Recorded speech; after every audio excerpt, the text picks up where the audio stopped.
All right, so welcome back to the Northern Nerd Network. My name is Dan Schessel, and on today's edition of the Nerdcast, we are actually missing my co-host Chelsea, who will be joining us a little bit later.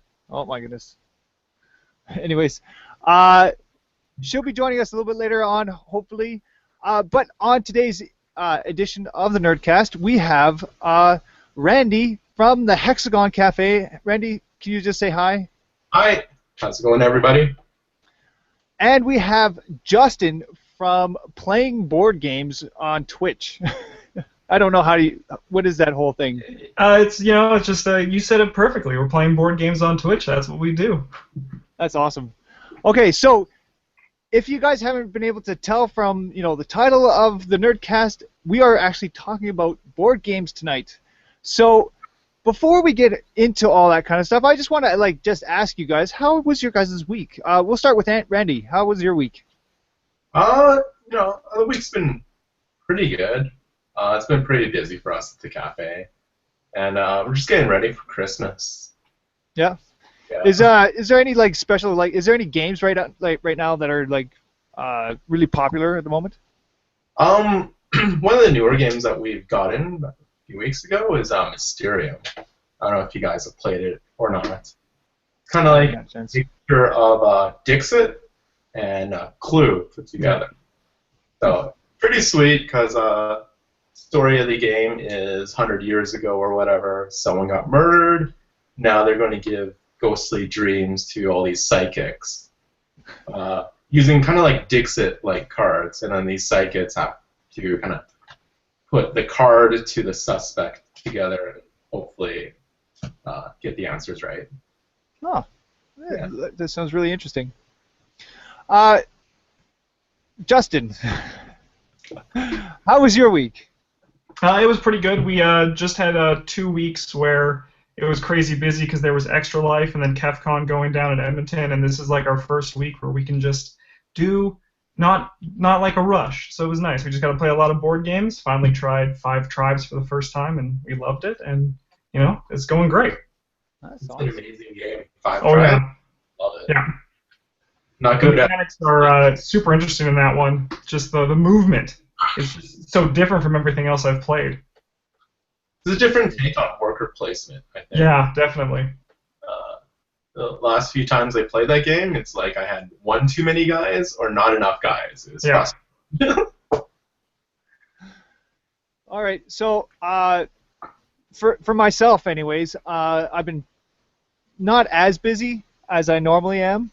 My work has kind of slowed down just a little bit for me, so I've had some time off. And here's Chelsea. Hey guys, sorry I'm late. Sorry, it's okay. I was just going through my week right now. So anyways, like I was saying, my week is not crazy busy. I did have to go down to Calgary on the weekend to what's it called? I had to go to a funeral, which was kind of sad for my aunt. So she had cancer and she just passed away recently, and so I had to go down there and go to the funeral. Yeah. Other than that, I got a chance to play on the weekend with my brother. He had a copy of Gotham City. I don't know. They're little miniatures, like the Hero Clicks. Oh, okay. Yeah. But they got different bases on them. Yeah. I'm not sure what it was called. It was something like Batman Gotham City or something like that, where you get to play the villains. It was a very interesting game, anyways, and it was actually not that bad. We had a lot of fun playing that one. 4 players, we were kind of evenly matched the whole way through, and it kind of ended up being like a 4-way tie at the end. Nothing happened then. Yeah, we kind of got stalemated at the end there. We were kind of stuck. But other than that, it was a lot of fun. Trying to backstab a few people and trying to get it was a good game, anyways. Chelsea, how was your week? Good. Yeah, my last couple of weeks have been really good. I've been working lots, and yeah, that's about it. Wishing it would snow here. I'm envious of your snow at home. Yes, for those of you who are just tuning in or who don't know, Chelsea is actually in Vancouver at the moment. Yeah, I live in Vancouver, so we've got all the rain, and it makes me miss the snow back home. We're just getting snow today. So Oh, all the fresh stuff. yeah, just fresh snow where I had to work outside today and deal with that. The forecasts keep saying that there's a possibility of snow here, but I will believe it when I see it. And even when it does snow here, it only lasts a couple days and then it disappears again. Anyways, did you get a chance to see the news items that I sent you? Yeah, I saw a couple of them. I think I put one of them up on the news this evening. So I sent you the news items back, and they are up on the Facebook page for those listening and following along at home. You too can check out the links on our Facebook page to all of our news items for this evening. Awesome.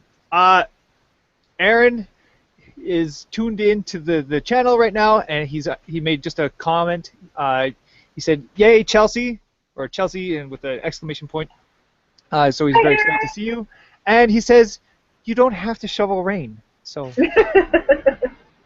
No, you don't have to shovel rain, but it just, yeah, it's hard to explain unless you've lived in both places, and people I know who have totally get it. So you may get like -30 with the wind chill days, but because it's so dry there, if you're wearing the things you're supposed to be wearing in the snow, you can still like go outside and do stuff because it's blue sky and sunshine. Here, the gray ceiling settles in, and the rain doesn't stop, and it just gets into everything, and you're just damp and cold all the time. All the time. Yeah, and there's no sunshine and blue sky.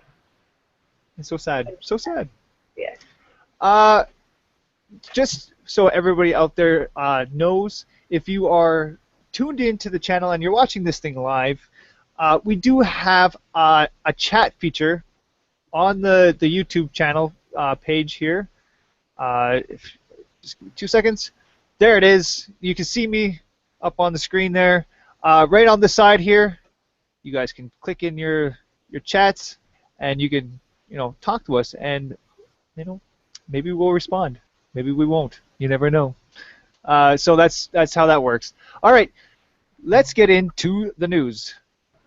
Excellent. I really feel like I need some music. I actually went out and found some music, and I haven't been able to load it into this computer yet. Hopefully next week. We'll see. Theme songs for our different segments. What? Yes, I'm working on them. I'm actually sort of building them at the moment, so hopefully. That would be amazing. Hopefully. Yeah, so news items. Off the top, we've got a rather explosive piece of news this evening. See what I did there? Our first news item is a gadget that's been invented by a magician called the Pyro. And it's basically a flamethrower fireball creator that you can strap to your wrist like a wristwatch and shoot fireballs from your hands. You too can own yours for like $175 if you feel like being a superhero with the ability to shoot fireballs from your hand. That is... They were so popular that the first batch sold out, so right now they're taking pre-orders for the next batch that's going to be released on December 17th. So I believe the link to their site is in the article that I've tagged. You two can go lay down your money and have fire in your hand. I feel like that's sort of like a fantasy thing. Like you should be able to throw fireballs with your hand. I can see a lot of LARPers getting on that train, and then there being a whole rash of news stories of like LARPing gone horribly wrong. Yeah, someone asks you for the time, you try to tell them, and then you accidentally light them on fire. It seems like just a bad recipe altogether. Yeah, I could just see a lot of forests being burnt down because.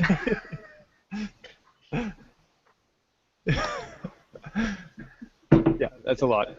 Can you guys see the news items there from the Facebook page? Sorry.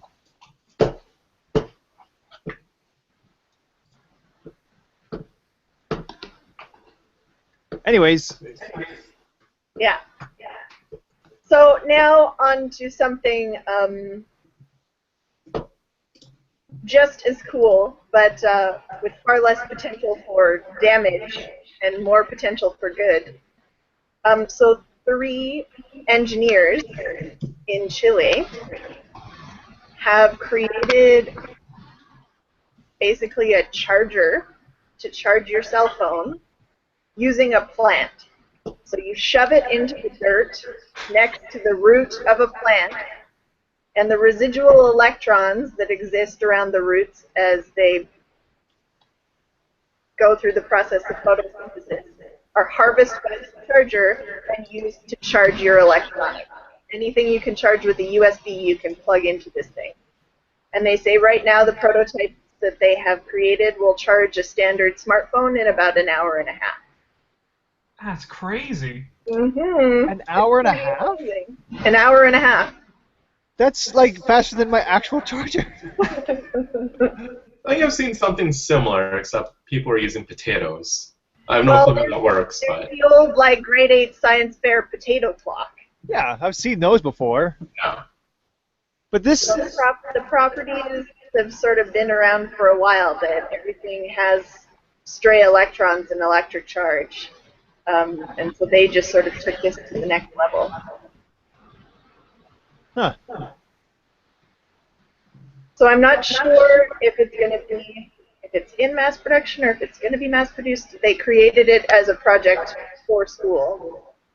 So I don't know what the production is going to be like, if it's going to happen or not. But it would be pretty neat if it did go into mass production. Hey, it means even in the zombie apocalypse, we can still have our smartphone. I'm getting a lot of Feedback? yeah, feedback or something. I'm not sure who or where it's coming from. Like an echo. Oh, should I be wearing like headphones or something? Yeah, maybe. Okay. I'll be back. Okay, sorry. I think we're giving plants too much power. They already, like, let us breathe. We can't give them the power to charge our phones as well. That seems dangerous. They're going to take over the world. Yeah, we should be more scared of plants than we are of robots. All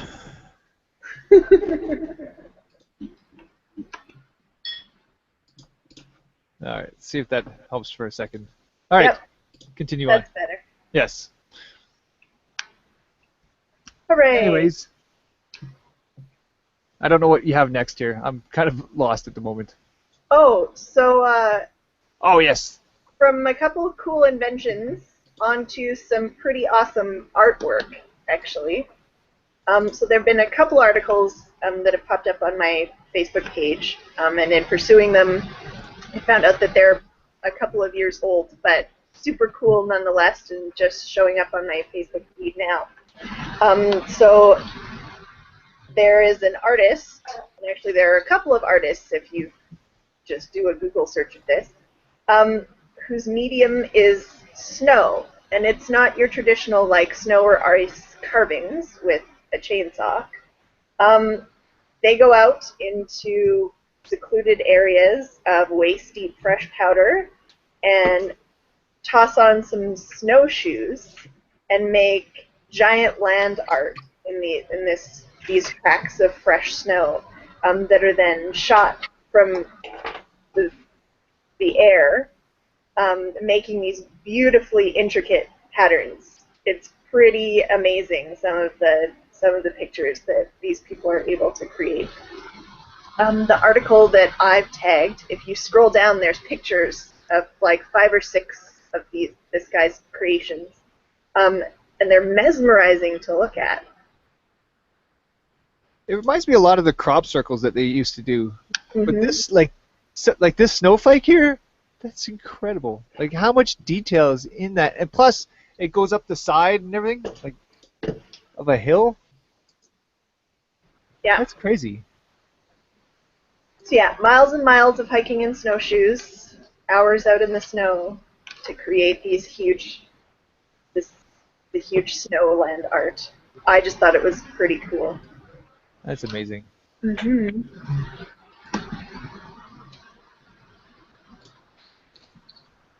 But now we're going back to, actually, the next few news items on the list, rounding us out for the evening, are back to cool inventions and gadgets. So next up is a sign language interpreting glove. So again, another engineering student from a university in the UK. She has created a prototype pair of gloves that can translate sign language to speech or text. So the wearer, as they're signing, these gloves will translate that to speech or text. So essentially, you could just sign all the. It's what is that thing called where you talk and it writes out dictation? It's dictation for people who use sign language, essentially. Yeah.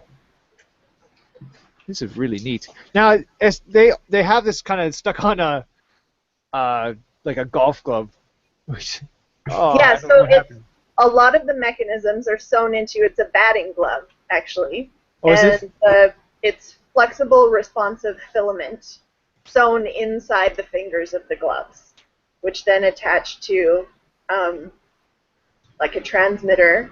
It's attached to like a speech-to-text translator. That's really cool. Yeah, one of the new prototypes that they're coming up with is like adding Wi-Fi to it, so it would automatically connect to a computer. So basically, you can translate to anybody, anywhere. Yeah, that looks pretty cool. I always love inventions that make the world more accessible, that allow more people to communicate more freely. I always think those are so cool.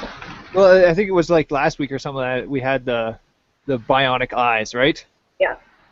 And now we have, gloves that can translate your hands to like dictation. Yeah. And now honestly, it reminds me a little bit of the newest upgrade to the Google Translate app, where you can turn the camera on your phone and basically look through the camera on your phone at anything that's written in a different language, and it will translate it automatically through your camera lens into whatever other language you select. That's crazy. So if you're traveling in India and see a sign in Punjabi and need it translated, you can click on this icon and hold your camera up, and it'll translate the Punjabi on the sign to English. It's amazing. Man, technology has gone far beyond anything. Speaking of more of technology and the crazy bionic stuff that we can do, we have biometrics reading tattoos. Yeah, so it's like the next generation of the Fitbit. Rather than wearing it on your wrist, it's tattooed onto your skin using temporary electromagnetic ink. And it's able to collect all kinds of biometric data, so your heart rate, your stress levels, everything like that. And in the article that we have linked, the developers are talking about the potential military application, so monitoring soldiers who are deployed for stress, for potential like toxins in the air, if poisons are deployed, all that kind of stuff. If they're injured, monitoring their health, that kind of stuff. And so the cool part is that I think is that they're temporary, so put on, worn under flak jackets or armors, and then when the mission is completed and you come back to base, it can be washed off. I like how it just comes off. That's like it's essentially a Fitbit that you can just really hide, and it doesn't have to like, because I mean a lot of times if you're in the military especially, you have other stuff that you have on your wrist that you need that are a little bit more important than a Fitbit. So it's good to have something like this, I guess. Kind of reminds me of like the movie Aliens, where they had the military, and then you could see where they all are, and then all of a sudden all these aliens are closing in. Yes. they check their heart rate and everything. Pretty cool. Well, just another way of keeping tabs on like how your soldiers are doing out in the field. I can to see that being just so helpful. Making sure that the stress levels are stay down and all that kind of stuff. Like to be able to monitor that even from a distance would probably be a great asset for them. Yeah, and less invasive than there are, I guess, sort of applications being tested right now for actually like implanting biometric stuff like this. And so the fact that they've found the conducting ink so that it doesn't have to be invasive, so that we're not actually inserting hardware into our bodies, that's nice. Yeah. I mean, unless you're down to become a cyborg, then more power to you. Well, we've talked about so many like different like augmentations that we could do to our body now, like the new limbs that you can buy and the new like eyes and everything else like that. This just seemed really fitting in that whole scheme. Yeah. Anyways, well, we have one more story, and I just think it was just too adorable to pass up for me, so I had to like share it with everybody here. And that is this plankton. It is creepy and adorable, and it like some of these pictures that I see here are just so cute and disgusting. We've had a few like Darth Vader with the bugs. Yeah, the Darth Vader head made out of insects. Yeah, that was really creepy and disturbing. What was the last one we had? We had something else there not too long ago. Oh, it was art made out of bacteria Yes. on And now agar we have plate. really cute plankton.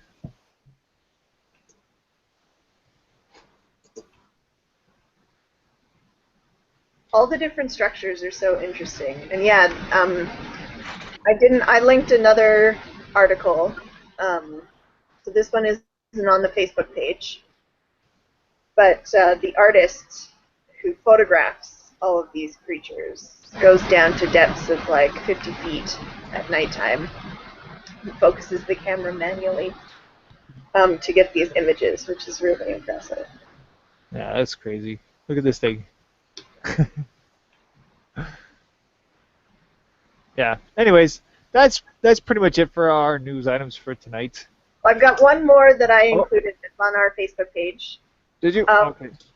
For those individuals like me who are sometimes object locating challenged, there's something called the Stick and Find, which for $25 a shot is a little disc that sticks to any flat surface or is small enough to hook to a keychain that's Bluetooth and Wi-Fi enabled. It's basically like a GPS for your objects. You can stick it to the back of your phone, you can clip it on your keychain, and then through Bluetooth you can find it. And right now they're working with open source app creators to sort of modify it. So there are some art galleries who are interested in like putting them on the paintings and having them activate when somebody walks up to the painting, so it'll send a like text message to your phone with information about what the painting is. Oh, that'd be really handy. So they're really working with open source app creators to come up with all kinds of different ways to use it, which I think is probably the coolest thing that they're collaborating on that. Yeah, because I was wondering like if it's a stick and find kind of thing. I stick it to my phone. I lost my phone. That doesn't work. But yeah, that's actually kind of neat. Some of these ideas people have are just crazy. That's awesome. Yeah. So yeah, that's the news for this evening. On to the meat of the show, which we've all been waiting for, because board games. That's awesome. Yeah. That's what it's all about tonight. That is the main topic, we have our like I said, we have our special guest. We have Randy from the Hexagon Cafe, which is, by the way, a board game cafe that's right here in the city of Edmonton. If you haven't had a chance to go check them out, you should. And we have the Justin from playing board games on Twitch.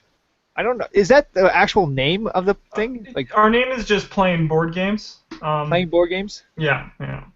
Just All to, right to the point. We don't want to surprise anybody. So yeah, we are talking about board games and what makes them awesome. Why do we play board games? What board games we're playing? That whole thing. So we're gonna start off by what board games are you guys playing? Randy, what board game are you playing at the moment?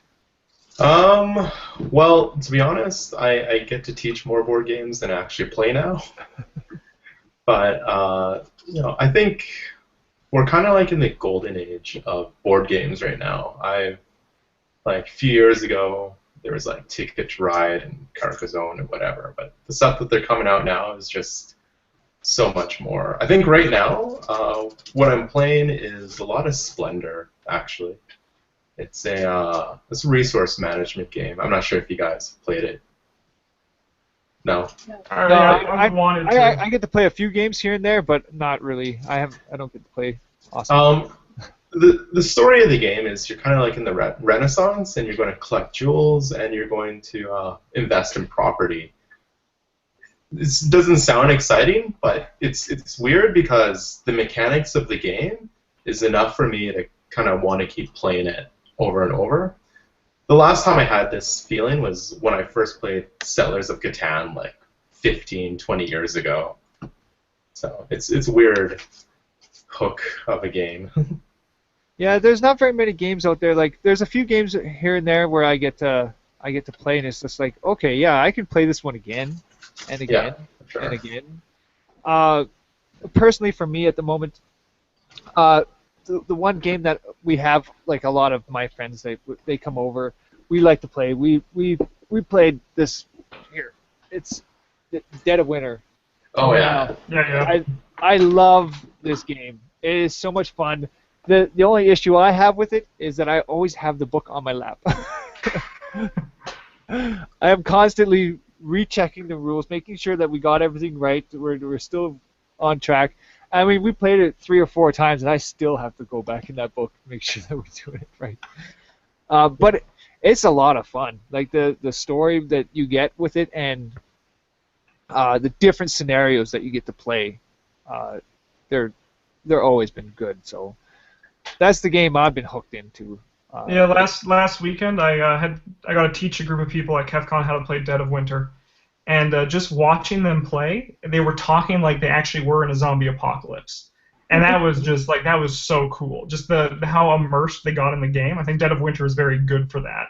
And they all were suspicious of each other. I knew that there was no traitor, but they were all still analyzing everybody's moves and being like, you're trying to stab us in the back right now, aren't you? And they're like, no, it's all good. I'm with you guys. And I think that power that just board games can have as a social interaction is awesome, and that's why I think that is like one of the huge key factors of a good board game and a not so good one. Social interaction is pretty huge. Yeah, if it can draw you into what it's actually, if there's a theme that is attached to the game itself, and it can draw you into that, and it brings you, and if it immerses you into that place in that time or whatever you're playing, I love that in a board game. That's what I like. This Dead of Winter is just so thick with theme. I love like The Walking Dead, like the series of the TV show, and you get to play this, and it's just like I can see me like being very suspicious of my friends, and you never know who's who, and if their loyalties are all aligned. And I don't think we've ever had a time where we all haven't been working towards the same goal, but we're always wondering, is he? I don't know. It's always fun. It's always a good time. Yeah, the games with like the betrayer mechanic are always a hit. Yeah. And whenever you guys actually exile somebody, you can't go back from that. You're like, if we did it, we found him out and we exiled him, and it just feels so good. You feel so strong afterwards. Yeah. And then he's on your side. Yeah, and then you're like, oh no, this is bad. Yeah, I think when I played Dead of Winter, we exiled somebody, but we exiled them too early because we actually needed that person to fight off the zombie. And it was kind of like after we exiled this person, he's like, if you guys don't want me on your team, that's fine. And I'm like, but you need to do this to win too. It's like, so, yeah. Have you guys ever played Betrayal at the House on the Hill? Yeah, that one's tons of fun. It's also really good with the betrayal mechanic. Yes. Yeah. I like how the only one I've actually got the chance to play with another betrayer mechanic is Battlestar Galactica. I think that's Yes. Yeah, but Betrayal House on the Hill is like a popcorn trader game where it's a lot more lighter than something like Dead of Winter or Battlestar Galactica. It's more about just telling the story than it is trying to actually plan your moves carefully to win, which is fun. It's a good party game. Anyways, Chelsea. Oh geez. I've been playing some lighter board games lately, but bigger, sort of more involved board games. Honest, anything Fantasy Flight makes, they just make the most amazing games ever. Yeah, I mean, HeroScape is always a good idea if you can manage to get a collection together. And I'm a big fan of strategy games. So there's Eclipse and Cyclades and games like that where you really have to figure out what approach you want to take and then figure out the best way to do it. Yeah.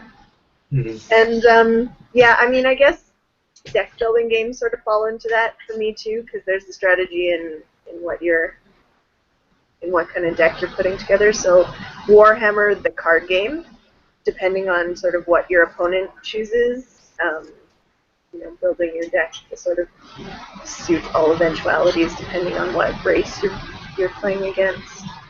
And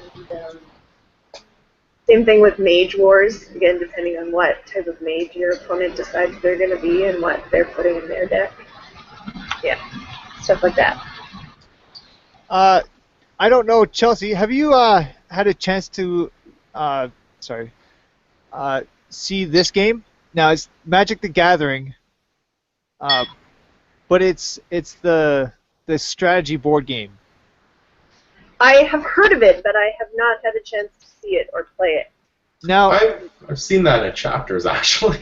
Yeah, it is at Chapters at the moment.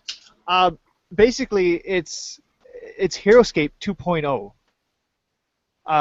It's the only thing I don't know about is if they have or any plans for expansion for this game.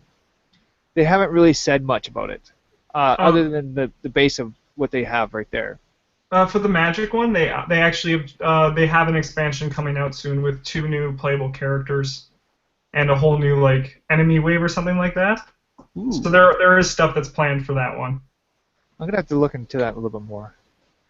Yeah, because it's if you have HeroScape tiles, which I have a ton of, you can use that in this game because it's HeroScape. They even use HeroScape tiles in there. So it's something to look into, anyways. Especially if you like HeroScape, which I do. Yeah. And I have a lot of it. Yeah. Yeah. I don't know. Have you guys ever had a chance to play HeroScape? I haven't. The main tabletop game, for miniatures, I used to play was HeroClix. So that's about it for miniature games for me. I never got a chance to play HeroClix. I have had HeroClix, but the reason why I own them was to make them into HeroScape characters. Yeah, the game is I don't know. I've played it HeroClix for years, and the rules keep on changing. It gets kind of annoying, but you know, you could always settle those battles of, well, who would win in a fight? Superman or like the Hulk or whatever. And I don't know. I like the strategy in that game. So. That's awesome. Justin, Yeah. what game have you been playing? It's more the question of what games I haven't been playing, because I used to only play like once every week, but now because we stream so much, it never ends. So the most recent one is Five Tribes. That's the one that I'd probably say is the newest game I've learned, and that game the mechanics of that one are really strong, and it goes back to like the whole social interaction. That game, you're talking, because there's like the whole trying to get in your opponent's head of being like, don't go where I'm trying to go, don't take from that tile because I need it, and it's really fun. That one was awesome. Yeah, I played that one over the weekend, and that game is like for the planning you have to do in it. I had a brain fart, and I was planning this move like maybe 1 or 2 turns ahead, and then I forgot something, and then my opponent just took all the work that I did to set up this tile grab, and I don't know, it was hilarious because that was the TSN turning point for me. So. Yeah, you can see the moment where it's like, okay, I haven't. Wait a minute, what's going on? Oh no! It just totally just shifted all the. An exact parallel to that moment would be, I don't know if you guys watch hockey or not. It was Edmonton versus Dallas, and the guy's skating in on an empty net, and the puck jumps over to his stick. Oh god! And then like 3 seconds left, the Oilers shoot it down to Ryan Smith, and he scores to tie up the game. Yeah, I think this was like during a playoffs or something, but it felt like I had it in the bag until I messed it up. Until you did. Yeah, until I didn't. And you gotta love games that can actually do that, right? Like where you can have a moment where you're like, oh yes, I'm in charge, but you can things can happen so quickly, and shift hands, and giving the other guy a chance to come back from behind even. For sure. The other game that I've been playing is this one. It's Spyfall. Have you guys had a chance to try this? Yeah. Love that game. That one's great. It's a good alternative to Resistance. Yes, and I've had a good chance to play Resistance. I love that game, but yeah, this one is a lot of fun. The chance to where you get to like if you're the spy, you just don't know where you are. Sometimes there's some times where I think there was one we were in space, and I was the spy. I had no idea what they were talking about, or where. I couldn't figure it out, and it was one of those moments where it's just like you're trying your best to like BS your way through this, but there's points where it's just like, okay, they asked me, what did you have to eat? And I'm like, I don't know. Like, broccoli? Yeah, that's in this. We also had a similar one where we were in space, and we asked the spy, what's that outside the window? And the spy just kind of thought about it for a few seconds and said, I don't know, a tree? And then everyone else at the table just burst out laughing, and then he just kind of reached to the clock and just said, I'm going to try to guess where we are, but I have no idea. Yeah. I think when we played it, we asked the spy what the dude situation was, and the spy didn't have a clue, so he just took a stab and they guessed, like, dudes, there's too many dudes in this place. And we were actually hiding in the military base. But because he gave that answer, he took a stab in the dark, we didn't know he was the spy for the rest of the game. Yeah. There are times where you can like, depending on who you're playing with, you can easily figure out where you are, but more often than not, you really don't have any idea. Which is, and if you get asked the questions, the right questions early enough, yeah, you might be hooped. you're just hoping, I'll sit back and just you guys go talk. Yeah, it definitely sucks if the spy gets the very first question in the game. Yeah, and a trick question at that too, right? Yeah.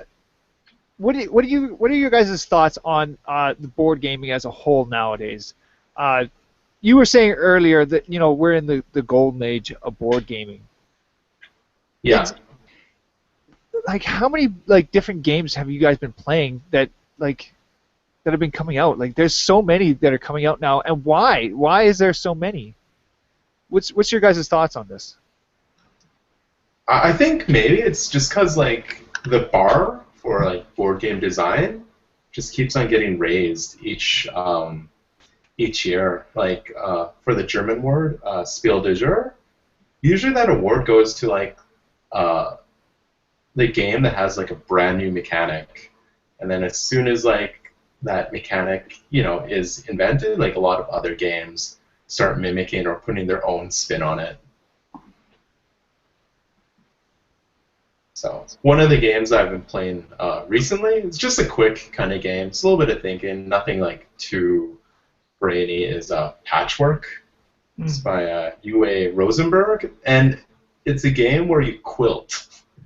And yeah, every time I explain this at the cafe, all my customers are like, what? What do you do?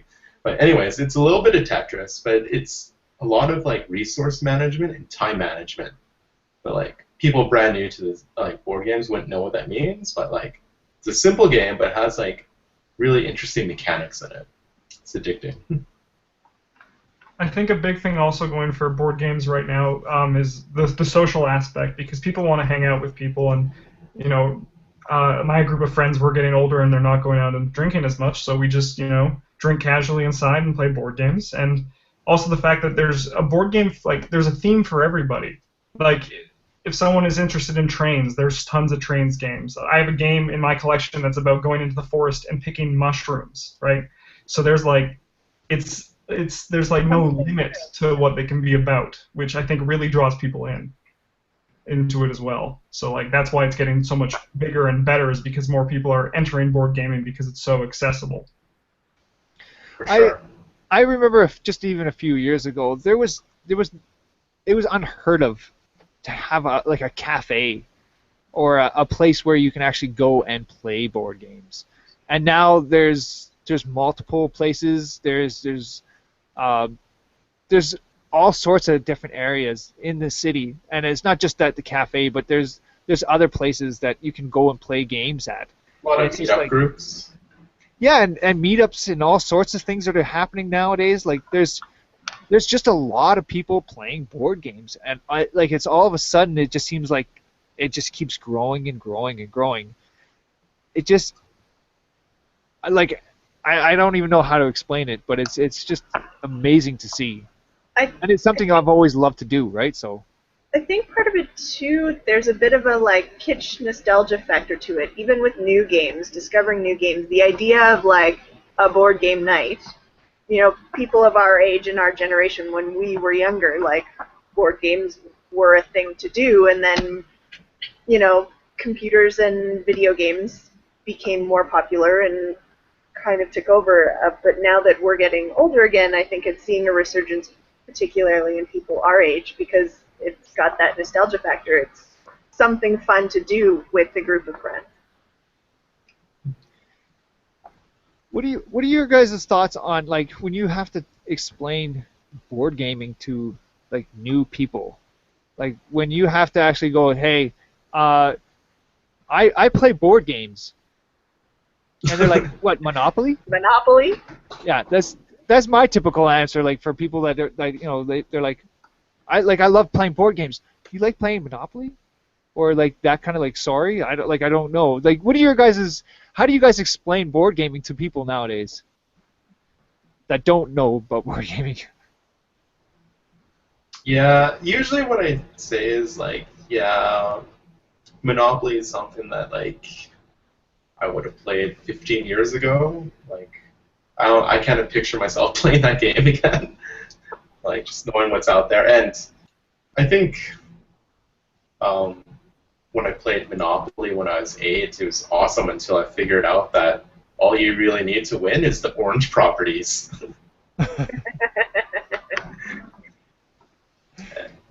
But yeah, like a lot of people are so brand new to board gaming, like, and I like introducing them to like weird games just because there's so many awesome, interesting ones. Like Patchwork, I love like getting people to play that and like this is the best quilting game ever. Quilting wasn't like good enough. This just is the icing on the cake.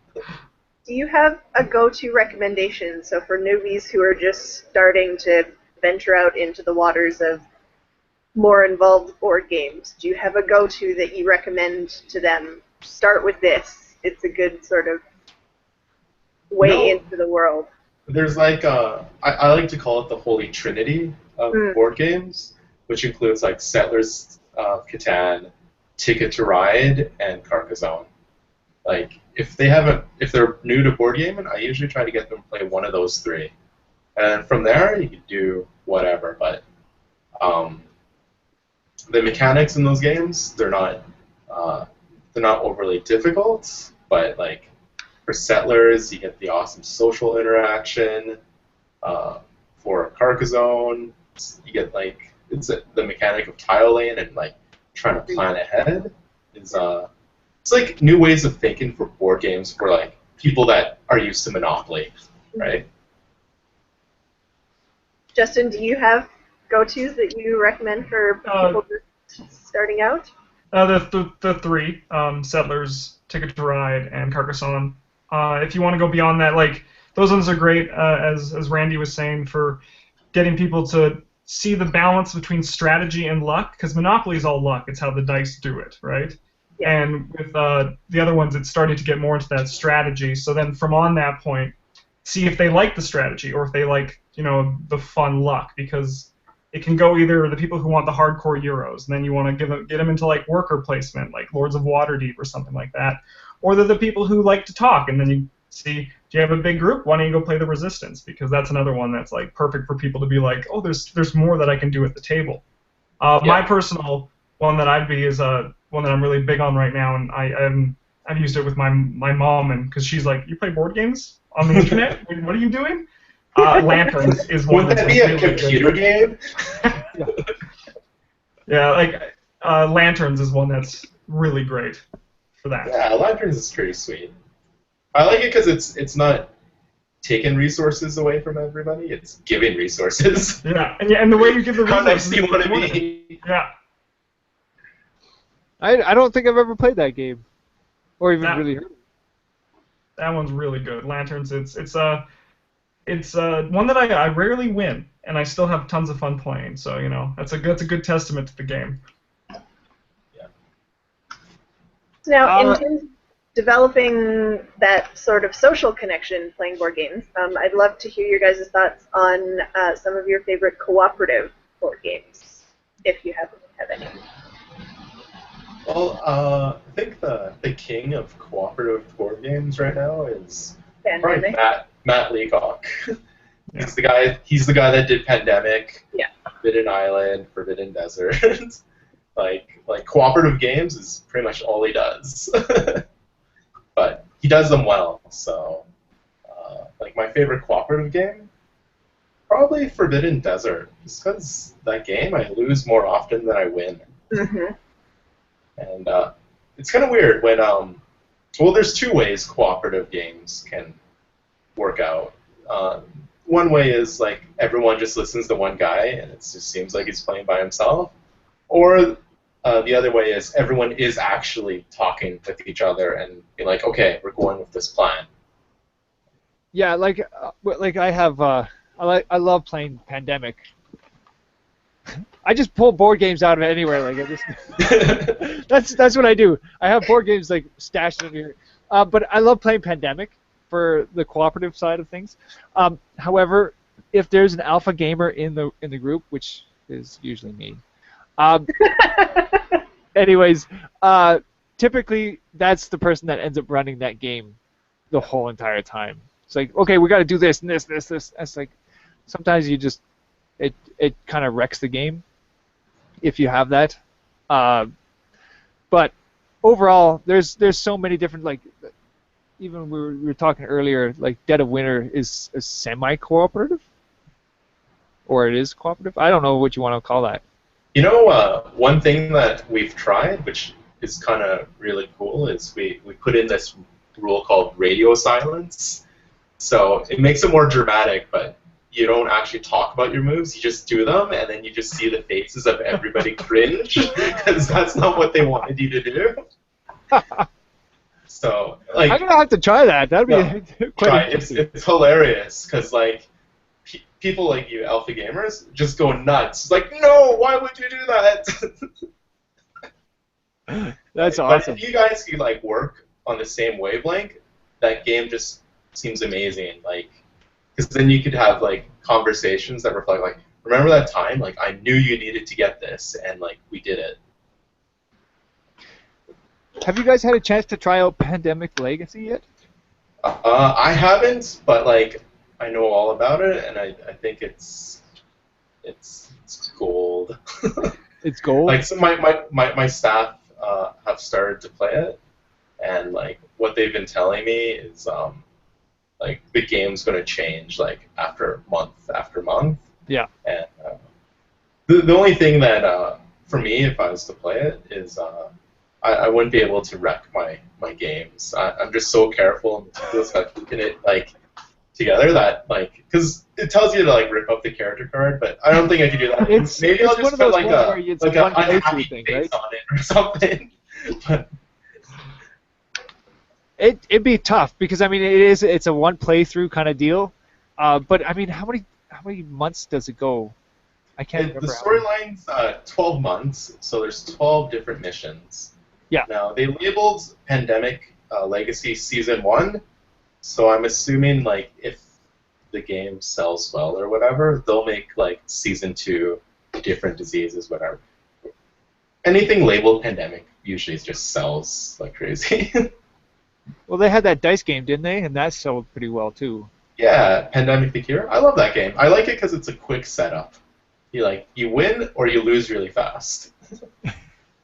I'm all about losing, guys. Well, you know what? Sometimes when you sit down for a board game, it's nice to be able to just run through it real quick, right? Yeah.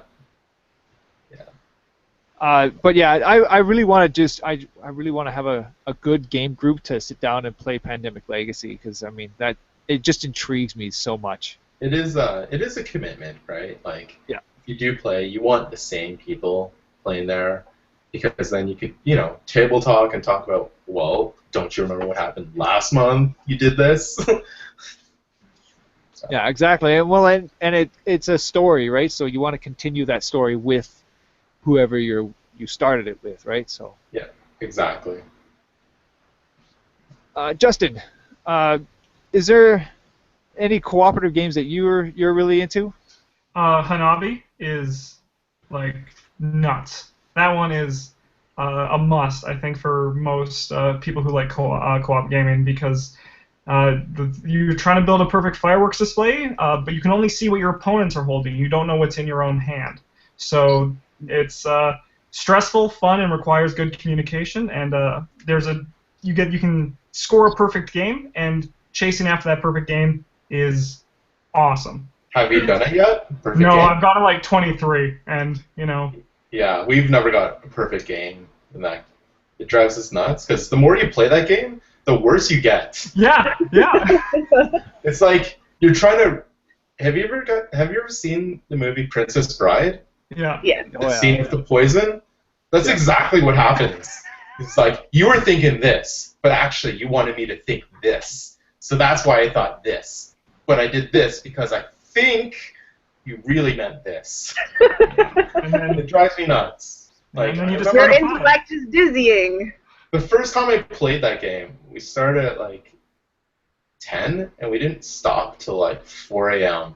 Because we're trying to develop ways, like, that game is really hard to not cheat. Like, people don't intentionally cheat, but it happens by mistake. Mm-hmm. And we're trying to figure out ways to, like, make, like, Vulcan mind meld our minds together so that we're on the same page.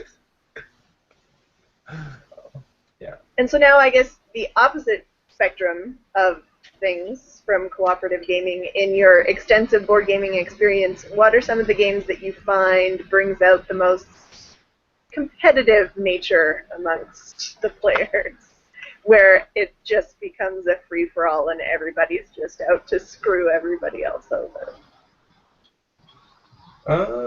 Surprisingly, like, even though Settlers of Catan is, like, I don't know, it's getting close to 20 years old now, right? Like, for some reason, when people put robbers on people, they take it as a personal attack. It's hilarious. And, like, you never see, like, you see, like, the couple card come out, like, so bad sometimes, and then, like, I don't know. Like, for some reason, the social interaction of that game is, like, what I enjoy most about that game. And then there's Resistance and Avalon for me. Those are the games that we've had the most yelling happen. People get really into those games, and they really want you to think you're on their side. And, like, if there was, like, blood could be shed one day, and we'd just be like, that's Resistance. This is what happens.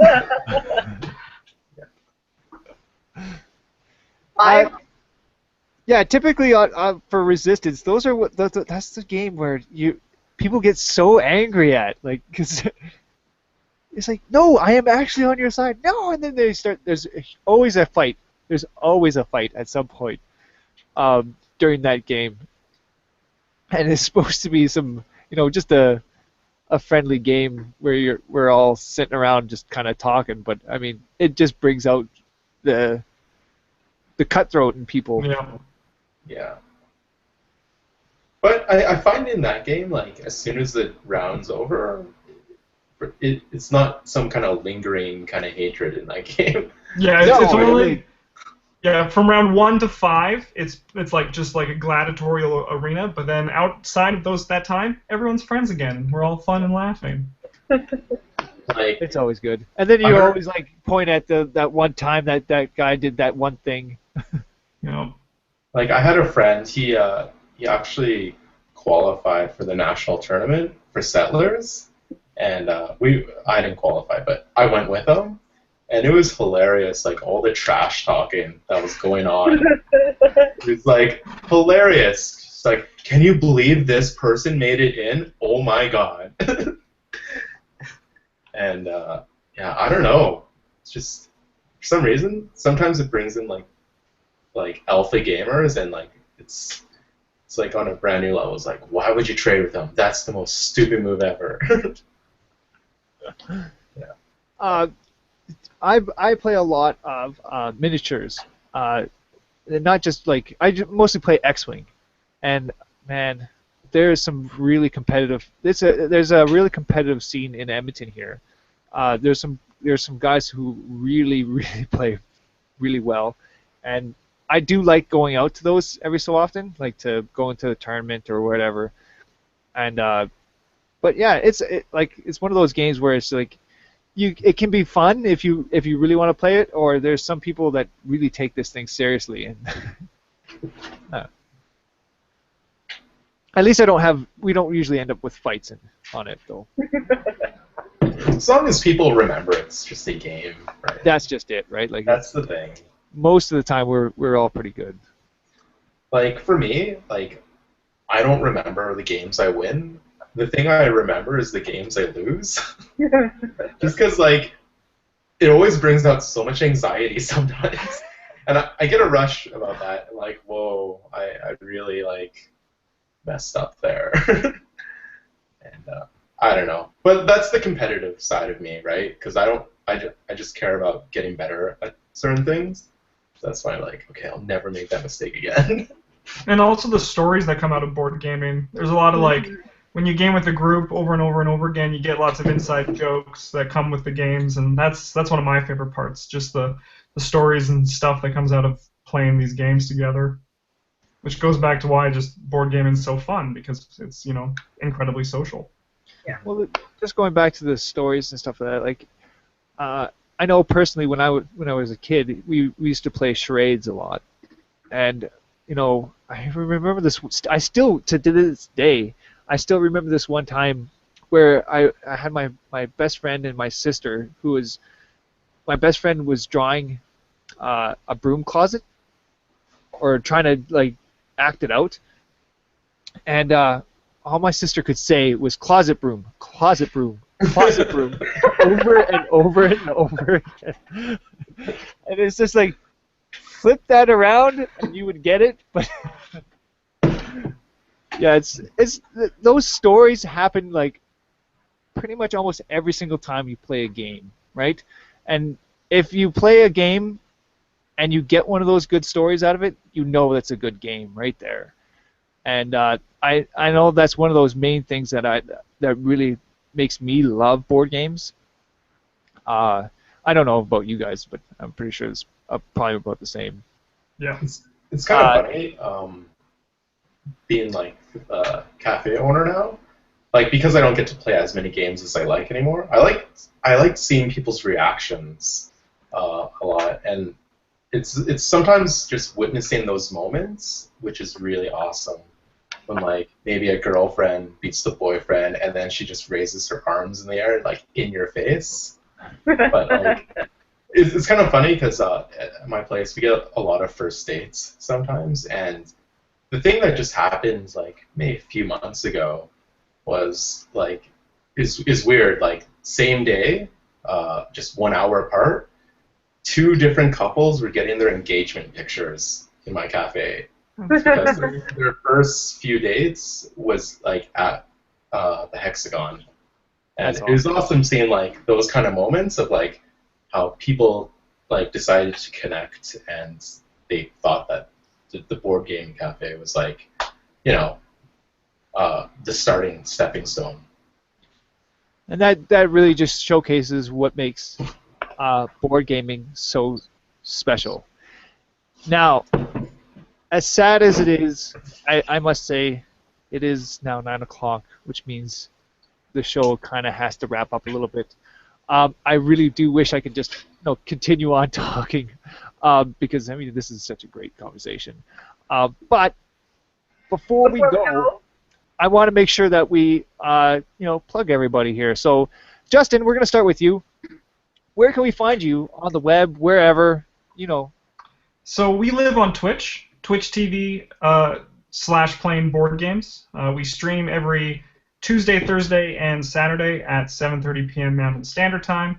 And it's basically just we're trying to make a fun environment for people to come watch people play board games and feel like you're playing with us. And that's what we do. Awesome. And Randy, obviously, the Hexagon Cafe. Yeah, we're located in Edmonton, 10123 82nd Ave. And if you're new to board gaming, come in Monday nights. We have Monday Mingle. So if you don't have a group to play with, then you can just join these guys. And it's just a $5 flat for that event. Tuesdays we do drop-in D&D. A lot of people want to learn how to play that, but have no clue where to start. So we do those on Tuesdays. And where can people find you on the web, Randy? thehexcafe.com. Awesome. And you also have you both have Twitter accounts and. Yeah. You can find us on Facebook. Just Facebook. Hexagon Board Game Cafe. Awesome.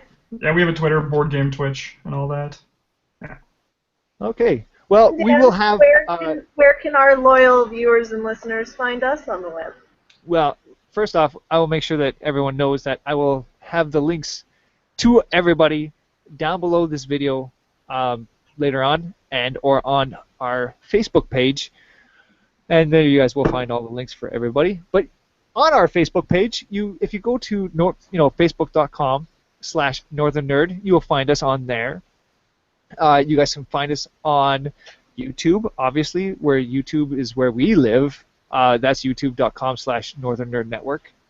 And we also have our very own, very fancy, very new website that we redone anyways. Created by Dan. What? Created by you. Yes. I spent about a whole day and a half building this thing. It was done all in Squarespace, which is just a beautiful, beautiful system. I love it. It's great. And yes, and you know what that means? That means we have an audio version of this podcast now. So if you want, you guys can go subscribe to that audio version and download it, because you should. And then if you're on iTunes, you could like and subscribe, or like and rate, or something like that. I think that's what it is. Anyways, do that, and that will get us ratings, and that would be awesome. That is pretty much about it. I want to thank everybody out there for watching this edition of the Nerdcast. And I'll see you guys on the next one. Bye.